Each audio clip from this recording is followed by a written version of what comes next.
ትዳር እያለኝ ከሌላ ሰው የያዘኝ ፍቅር እያስጨነቀኝ ነው ይለናል የዛሬ ባል ታሪካችን። የተወለድኩት ዝቅተኛ ኑሮ ያላቸው ቤተሰብ ውስጥ ነው። በጣም ድሃ ነን። ማን እንደረገመን እንጃ። አባቴም እናቴም ይለፋሉ፣ ጠብ የለም። ኑሯችንን ለመለወጥ የማይፈነቅሉት ጉድጓድ የለም። ግን ኑሯችን እዛው ነው። ከዕለት ጉርስ አያልፍም። ጭራሽ ቤት ውስጥ 4 ነን። እኔ መጀመሪያ ልጅ ነኝ። በዚህ ኑሮ ላይ ደግሞ ዘመድ ተቀብለን እኛ ጋር እናሳርፋለን። ልትፈርስ ያለች 2 ክፍል ቤት እኮ ናት ያለችን። እሱንም ሰው በጥበቃ አስቀምጦን።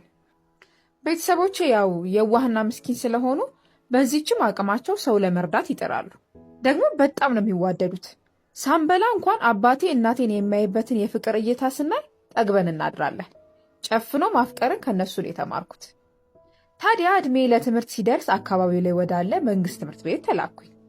እንማራለን፣ እንጫወታለን፣ እንቦርቃለን። ብዙም የኑሮ ልዩነት ስለሌለን ምንም ግድ አይሰጠንም ነበር። በቀዳዳ ልብስ ትምህርት ቤት እንሄዳለን።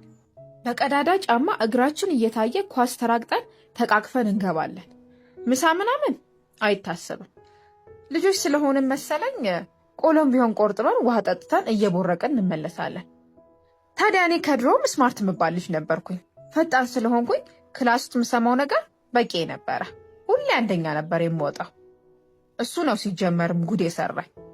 ታዲያ 8ኛ ክፍል አልፌ ወደ ሃይስኩል ስገባ አባቴ ጥሩ ትምህርት ቤት መግባት አለብህ ብሎ ከቀበሌ ደብዳቤ አጽፎ ከአካባቢያችን ራቅ ያለ የግል ትምህርት ቤት አስገባኝ። ከጓደኞቼ ከለመድኩት ነገር ብቻ መለየት በጣም አስጠላኝ። ግን ምን ያደርጋል፣ መስከረም ሲጠባ አባቴ እቁብ ገብቶ የገዛልኝን ዩኒፎርም ለብሼ አንድ መለወጫ እንኳን የሌላትን ብርቅዬና የመጀመሪያ የሆነች ቆዳ ጫማዬን አድርጌ ገባው እዛ የተረገመ ትምህርት ቤት። በነገራችን ላይ ያቺ ቆዳ ጫማ እንዴት እንደተገዛች እኔ ነኝ የማውቀው። ብቻ ምን ልበላችሁ፣ የኔና የልጆቹ ህይወት ልክ እንደ ሰሜንና እንደ ደቡብ ነው። እንዲህም ለካ ይኖራል እንዴ የሚያስብል ኑሮ ነው የሚኖሩት። ከወሬያቸው ከባህሪያቸው ጋር ምንም ልጣጣም አልቻልኩም። የእውነት ሞራል የተነካ ራሴን አገለልኩ። አለማዬንም ቀየርኩኝ። ጠንክሬ እማራለሁ፣ ቤተሰቦቼንም እዚህ ጋር አደርሳለሁ ብዬ ለራሴ ቃል ገባሁ። እነሱም ኑሮዬ ስለገባቸው ነው መሰለኝ ብዙም አይቀርቡኝም። ነገሩ እንዴት ይቀርቡኛል? እነሱ ብራንድ ጫማ ሲቀያይሩ እኔ 1 ሴሚስተር ሙሉ አንድ ጫማ ላይ ተጣብቄ እያዩኝ አልገባቸውም። ያቺ ጫማ ብርቄ ነበረች፣ የክቴም ነበረች።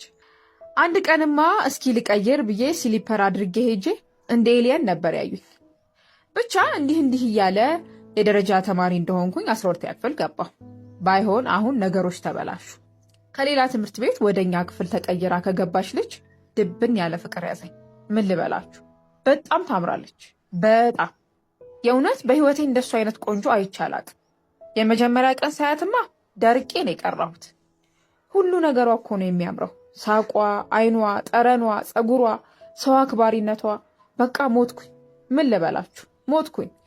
እኔ ድሃውን በዚህ ኑሮ ላይ ፍቅር ተጨምሮ ጉድ ሰራኝ። ያለ ገላጋይ 10-0 ዘረረኝ።